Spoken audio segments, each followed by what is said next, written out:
வணக்கம் நண்பர்களே, உங்கள் எம்எஸ். தமிழகத்தில் மருத்துவம் சார்ந்த படிப்புகளுக்கு அடுத்து அந்த துறை சார்ந்து மாணவர்களால் பெரிதும் விரும்பப்படக்கூடிய ஒன்று தான் வெட்னரி சயின்ஸ் அப்படின்னு சொல்லக்கூடிய கால்நடை மருத்துவ படிப்பு.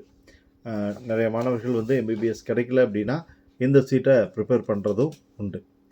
மொத்தமாக பார்த்தீங்க அப்படின்னா பிபிஎஸ்சியில் 660 சீட் அலாட் பண்ணியிருப்பாங்க. இதில் 15% சீட் பார்த்தீங்க அப்படின்னா சென்ட்ரல் கவர்மெண்ட் ஆல் இண்டியா கோட்டாவுக்கு போயிடும். மீதி இருக்கக்கூடிய சீட்டுக்கு தமிழ்நாடு கவர்மெண்ட் கவுன்சிலிங் நடத்துவாங்க. இந்த கவுன்சிலிங் எதனோட அடிப்படையில் நடக்கும்னு பார்த்தீங்கன்னா, நீங்கள் +2ல் ஸ்கோர் பண்ண மதிப்பெண்கள் அடிப்படையில் நடக்கும்.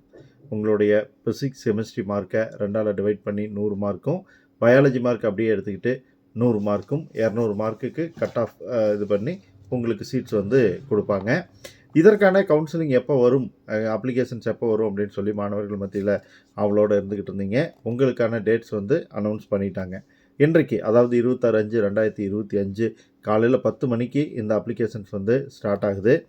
வரக்கூடிய 20/6/2025 5 மணி வரைக்கும் நீங்கள் அப்ளிகேஷன்ஸ் அப்ளை பண்ணலாம். இந்த அப்ளிகேஷன்ஸ் வெறும் பிபிஎஸ்சி கோர்ஸுக்கு மட்டும் இல்லை, ஃபுட் டெக்னாலஜியில் இருக்கக்கூடிய 40 சீட்டுகளுக்கும், பவுல்ட்ரி டெக்னாலஜியில் இருக்கக்கூடிய 40 சீட்டுகளுக்கும், டைரி டெக்னாலஜியில் இருக்கக்கூடிய 20 சீட்டுகளுக்கும், அந்த 100 சீட்டுக்குமே சேர்த்து இந்த கவுன்சிலிங் நடக்கும்.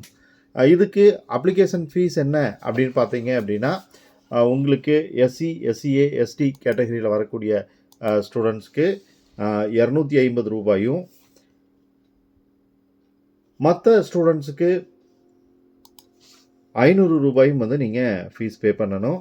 அதே டெக்னாலஜி கோர்சஸாக இருந்தது அப்படின்னா உங்களுக்கு 450 ரூபாய் அப்ளிகேஷன் ஃபீஸாக ஃபிக்ஸ் பண்ணியிருக்காங்க எஸ்சி, எஸ்சிஏ, எஸ்டிக்கு.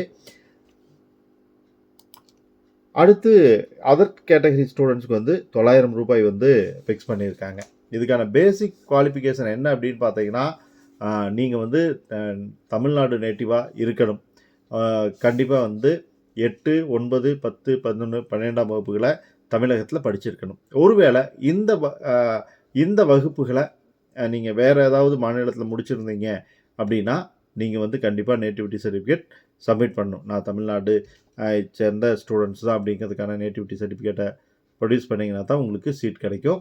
நீங்கள் தமிழ்நாட்டு ஸ்டூடெண்ட்டாக இருந்து தமிழ்நாட்டிலே இந்த 8, 9, 10, 11, 12ஆம் வகுப்புகளை படிச்சிருந்தீங்க அப்படின்னா நீங்கள் நேட்டிவிட்டி சர்டிஃபிகேட் ப்ரொடியூஸ் பண்ண வேண்டிய அவசியம் இல்லை. இதுதான் பேசிக் குவாலிஃபிகேஷன். இல்லை அப்ளிகேஷன்ஸ் ஃபில் பண்ணுறது சம்மந்தமாக உங்களுக்கு ஏதாவது சந்தேகம் இருக்குது அப்படின்னா கண்டிப்பாக கமெண்ட்டில் கேளுங்க. நம்ம அடுத்து வரக்கூடிய வீடியோக்களில் இதனோட cut off mark, counselling, registration பண்ணுறது சம்மந்தமாக, கவுன்சிலிங் அட்டன் பண்ணுறது சம்மந்தமாக எல்லாத்தையுமே டீட்டெயிலாக டிஸ்கஸ் பண்ணுவோம். Bye friends.